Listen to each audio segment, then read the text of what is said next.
This day has always been hard to navigate, this quiet Saturday, because we don't know much of what happened. We only have the account from John's Gospel that tells us what happened after the death of Christ. We hear it from John's Gospel in chapter 19, verses 38 to 42. After these things, Joseph of Arimathea, who was a disciple of Jesus, though a secret one because of his fear of the Jews, asked Pilate to let him take the body of Jesus. Pilate gave him permission, and so he came and removed the body. Nicodemus, who had first come to Jesus by night, also came, bringing a mixture of myrrh and aloes weighing about 100 pounds. They took the body of Jesus and wrapped it with the spices and linen cloths, according to the burial custom of the Jews. Now there was a garden in this place where he was crucified, and in the garden there was a new tomb in which no one had ever been laid. And so, because it was the Jewish day of preparation, and because the tomb was nearby, they laid Jesus there. And that's where the story ends. I've never known what to do with this day called Holy Saturday, or Quiet Saturday. I had no idea what to do with this day until I was in seminary. And I had a professor in seminary named Dr. Philip Thompson, and before Dr. Thompson was a seminary professor, he was a pastor.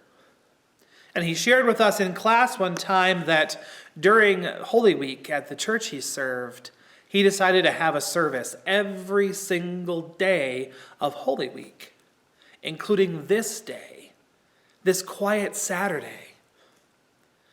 And he said that, and you have to understand that for Dr. Thompson, his appearance is always very nice. His hair is always done. His clothes always look very nice. He's very well dressed. But on this day, he said that he went to church in jeans and an old t-shirt. His hair was disheveled. He didn't even bother shaving. Because if the story really ended there, what would be the point of dressing up? What would be the point of looking nice? What would be the point of even shaving if the story ended there? For Joseph of Arimathea and for Nicodemus and the rest of the disciples, the story did end there. They didn't know what was happening next. And so they waited. Friends, I know that by and large, we're still waiting too. I know that this week is so different than how we thought this week was going to go. We kind of expected to be together almost all week.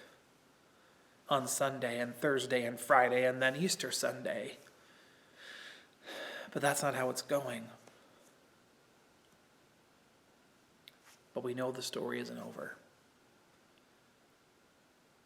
And so we wait as those who have hope. We wait for tomorrow. We wait for a month from now. We wait for 2 months from now. We wait. But we know the rest of the story. And so we wait as those who have hope. Would you pray with me? Slain Jesus, who knew the pain and anxiety of waiting, we come to you and acknowledge our hurt, our shattered expectations, and we come to you with hope. Hope for resurrection, hope for tomorrow, hope for finding a new normal, hope for there one day to be a day where we come together again